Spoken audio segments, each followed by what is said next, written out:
Hello မင်္ဂလာပါကျွန်တော်ဒီဆိုင် tutorial နေပြီးတော့ပြန်လည်ကြိုဆိုလိုက်ပါတယ်ဟုတ်ကဲ့ဒီ tutorial မှာဆိုရင်ကျွန်တော်အနေနဲ့ video အဖွင့်မှာပေါ့နော်ကျွန်တော်တို့အနေနဲ့ဒီ screen ကနေပိတ်ကနေပြီးတော့ဖွင့်လာတဲ့ပုံစံမျိုးကိုလုပ်ပြပေးမှာပဲဖြစ်တယ်ပေါ့နော်အရင်လွယ်ကူတယ်ဒီနည်းလမ်းအားဆိုရင်ပေါ့နော်ကျွန်တော် video နမူနာလေးကိုကြည့်ကြအောင်ပေါ့နော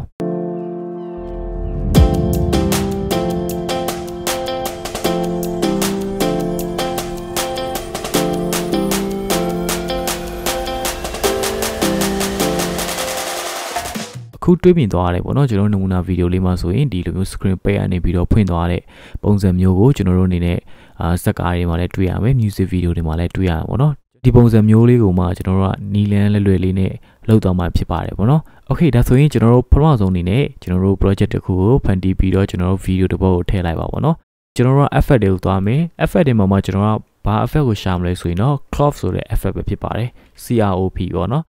effect ကိုကျွန်တော်တို့ဒီကိုယ့် video တွေကိုဆွဲထည့်လိုက်မယ်ဒါဆိုရင် effect ကကျွန်တော်တို့ effect control ထဲမှာကျွန်တော်တို့သွားရှာရမှာဖြစ်တယ်အဲဆို effect control ထဲကိုရောက်သွားပြီဆိုရင်ကျွန်တော်ဒီမှာ crop ကတော့ဒီမှာဝင်နေပြီပေါ့နော်အလုပ်တော့မလုပ်သေးဘူးကျွန်တော်တို့ကအလုပ်လုပ်အောင်ဖြစ်တယ်ပေါ့နော်ကျွန်တော်တို့အနေနဲ့ဒီထဲမှာဆိုရင်လှုပ်ဆောင်ချက်တွေပေါ့နော်ကျွန်တော်တို့ left top ကျွန်တော် right bottom ပေါ့နော်အဲဒီနေရာမှာရှိမယ်ဒီဓာတ်တွေကကျွန်တော်တို့အနေနဲ့ crop ဆိုတဲ့အသိတဲ့အတိုင်းပဲဒါတွေကတော့ကျွန်တော်တို့ screen တွေကိုကိုလိုသလိုဖြတ်လိုက်တာမျိုးတွေပေါ့နော်ဖွင့်တဲ့ဟာအမျိုးမျိုးရှိပါတယ်ပေါ့နော်ကျွန်တော်တို့အနေနဲ့ဒီမျိုးပုံစံမျိုးတွေနဲ့ကျွန်တော်တို့ transition ပုံစံမျိုးနဲ့တွေ့ရမှာဖြစ်တယ်ပေါ့နော်အဲ့လိုမျိုး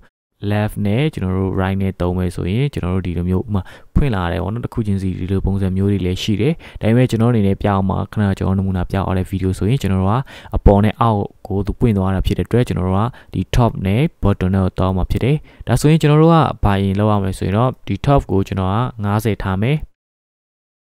ပြီးရနဲ့ကျွန်တော် button မှာလည်းကျွန်တော်90ထားမယ်ဒါဆိုရင်သူက screen ကိုပိတ်လိုက်ပြီဆိုတဲ့သဘောဖြစ်တယ်ဒါဆိုရင်ကျွန်တော်တို့ကအသက်ဝင်အောင်လုပ်ရမှာဖြစ်တယ်ပေါ့နော်ကျွန်တော်တို့အနေနဲ့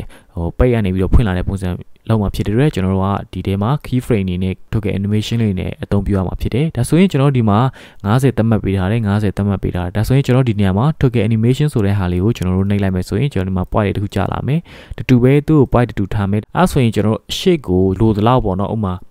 ာဘယ်နှ frame စားလဲပေါ့နော်1 2 3 4 5 6 9 10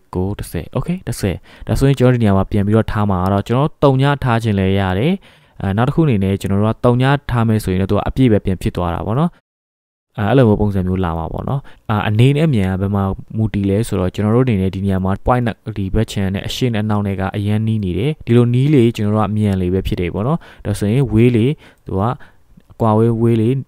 နေလေးပဲပေါ့နော်ဒါဆိုရင်ကျွန်တော်ဒီလောက်ထားကြည့်မယ်ဆိုရင်ဖြည်းဖြည်းစီပွင့်လာတဲ့ပုံစံမျိုးကျွန်တော်လိုချင်တယ်ဆိုရင်ဒီပုံစံမျိုးနဲ့တောင်းအောင်ဖြစ်ပါတယ်โอเคဒါဆိုရင်ကျွန်တော်တို့ကဒီလိုမျိုးအပြည့်ဖွင့်လိုက်လဲရပါတယ်ဒါမှမဟုတ်ကျွန်တော်အနေနဲ့ဒီcinematic video တို့ကျွန်တော်တို့အနေနဲ့ဒီ frame crop လိုက်တဲ့ဟာမျိုးတွေပေါ့နော်ကျွန်တော်ဒီ screen မှာ crop လိုက်တာပေါ့နော်ကျွန်တော်တို့ဒီ black bar ပုံစံမျိုးပေါ့ဒါဆိုရင်ကျွန်တော်ဒီမှာဘယ်လောက်ထားရမလဲဆိုတော့စနစ်ထားလိုက်မယ်ဒီအောက်မှာလည်းတူတူပဲကျွန်တော်တို့ number ကတူရမှာဖြစ်တယ်ပေါ့နော်အဲဆိုဒီပုံစံလေးဖြစ်မှာပေါ့နော် black bar ပုံစံမျိုးလေးထည့်လိုက်တယ်အဲဆိုကျွန်တော်ပြန်ပြီးတော့ play ကြည့်မယ်ဖြည်းဖြည်းချင်းစီပွင့်လာပြီးတော့ကျွန်တော်တို့ဒီနားရောက်ရက်သွားမှာဖြစ်တယ်ပေါ့နော်โอเคဒါဆိုရင်တော့ကျွန်တော်တို့အရန်လွယ်ကူတဲ့နီလန်လေးပဲဖြစ်ပါတယ်ပေါ့နော်တူပဲကျွန်တော်တို့အရှိမလုပ်လို့ရတယ်လို့ဗီဒီယိုပြီးသွားတဲ့ခါမှာကျွန်တော်တို့ကပြန်ပြီးတော့ပိတ်ချင်တယ်ဆိုရင်ဘယ်လိုလုပ်ရမလဲဆိုရင်တော့ဒီထုတ်တဲ့ animation point လေးကိုပြန်ပြီးတော့နှိပ်ပေးရမှာဖြစ်တယ်အဲ့ဒါလေးကိုနှိပ်လိုက်မယ်အဲ့ဆိုရင် point လေးပြန်ကျလာတယ်ပေါ့နော်သူ့ရဲ့မူရင်းအနေထားပေါ့နော်နောက်တစ်ခုအနေနဲ့ကျွန်တော်တို့ကအရှိကိုတိုးလိုက်မယ်ကိုလိုသလောက်ပေါ့နော်အနေလားအမြန်လားပေါ့ဒါဆိုရင်ဒီနေရာမှာဘာထားမလဲဆိုတော့90သတ်မှတ်ပေးရမှာဖြစ်တယ်ပေါ့နော်အဲ့ဆိုရင်ကျွန်တော်90သတ်မှတ်ပြီးဆိုပြအောင်မယ်အဲ့ဒါဆိုပြန်ပြီးတော့ဒီနေရာလေးမှာကျွန်တော်play ပြအောင်ပေါ့နော်သူပြန်ပိတ်သွားမှာဖြစ်တယ်โอเคဒါကတော့ကျွန်တော်ဘက်မှာအသုံးဝင်လဲဆိုတော့ကျွန်တော်ဗီဒီယိုအဖွင့်နဲ့အပိတ်မှာကျွန်တော်တို့ဒီနီလန်ကိုလည်းသုံးလို့ရတယ်ပေါ့နော်အရန်လွယ်ကူတဲ့နီလန်လေးပဲဖြစ်ပါတယ်ပေါ့နော်ဒါဆိုရင်ကျွန်တော်ဒီနေရာမှာ screen ကိုကျွန်တော်တို့ကဖွင့်လာတဲ့အခါမှာမြန်ပြီးတာနဲ့နည်းနည်းလေးသွားတဲ့ပုံစံမျိုးလေးလုပ်လို့ရပါသေးတယ်ပေါ့နော်ဒါကတော့ကျွန်တော်တို့အနေနဲ့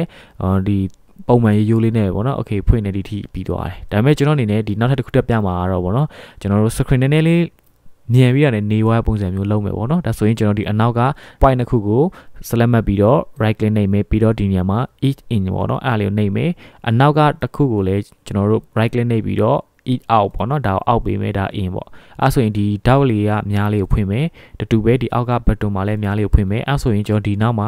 select ချက်နှိပ်မယ်သူ့ပုံမှာပေါ့နော်ဒီအနောက်တစ်လုံးလေးကိုပြီးရတဲ့ဒီအောက်မှာရှိတဲ့အတန်လေးကိုပေါ့နော်ကျွန်တော်တို့ကအနောက်ကိုဆွဲလိုက်ပါပေါ့နော်တက်ပဲဆွဲမယ်ပေါ့နော်တက်လေးဆွဲမယ်โอเคအဲ့ဆိုရင်အောက်ကတူတူလဲပုံစံတူတူပဲကျွန်တော်ဒီအတန်လေးကိုအောက်နောက်ထိဆွဲမယ်โอเคဒါဆိုရင်ကျွန်တော်တို့ပြန်ပြီးတော့ play ကြည့်မယ် မြန်လာတယ်ပြီးတော့မှဖြစ်ဖြစ်ချင်းစီနေသွားတဲ့ပုံစံမျိုးရရှိမှာဖြစ်ပါတယ်ပေါ့နော်ဒါကတော့ကျွန်တော်တို့ဒီ keyframe မှာဒီပုံစံလေးနဲ့ကျွန်တော်တို့သုံးလို့လည်းရတယ်ပေါ့နော်တူပဲဒါဆိုရင်ကျွန်တော်တို့အနေနဲ့နောက်ထိဆွဲမယ်ဆိုပို့ပြီးတော့နေမှာဖြစ်တယ်ပေါ့နော်